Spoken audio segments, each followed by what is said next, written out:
Today on Backwoods Angler TV, I am here with Randy Jackson, Senior Research Associate at Cornell University at Lake Oneida. Randy, you do a lot of the research on the smallmouth bass population here on Lake Oneida, is that correct? That's correct.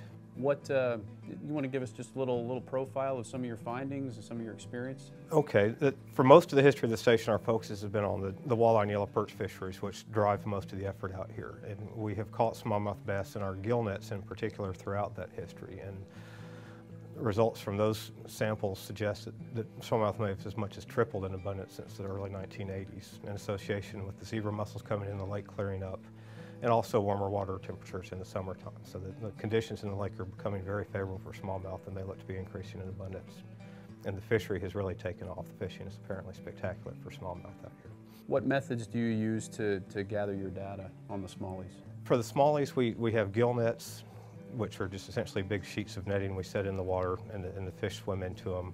We catch the younger smallmouth in trawls that we tow along the bottom of the lake during the middle of the summer. When we electrofish in the fall for our walleye population estimates, we see a fair number of smallmouth and largemouth with that gear. When we start focusing on the largemouth, we'll be doing electrofishing in the spring during their spawning season when they're more clustered on the shore. And we've also started using a fight net, a kind of a trap net in the nearshore areas to catch younger largemouth bass in the fall time. What's the most common forage for the smallies? Actually, most of our data indicate the crawfish are very important in their diet here. They'll eat some yellow perch and they'll eat the sunfish when they're in the nearshore areas, but most of the diet work we've done, I'd say more than 50% of what we see in them is crawfish. There are sturgeon here. I wasn't aware of that. When did you begin that program here on Lake Oneida? The sturgeon in Oneida are a result of a state stocking program initiated in 1995 as an effort to restore sturgeon populations in many of the Lake Ontario tributaries where they historically occurred. To date, there have been about 8,000 fingerling sturgeon stocked in Oneida, and our sampling of those fish indicate this is an outstanding lake for them. We caught an 85-pound sturgeon just 2 weeks ago, which would only be 15 years old, which normally a sturgeon would be 20 to 30 years old before it got to that size. Their growth rates are phenomenal. They feed on the invertebrates that are very dense in the zebra mussel beds, and at larger sizes feed on the zebra mussels themselves, so that just by accident, that one of the invasive species has actually created an environment that's very good for the sturgeon.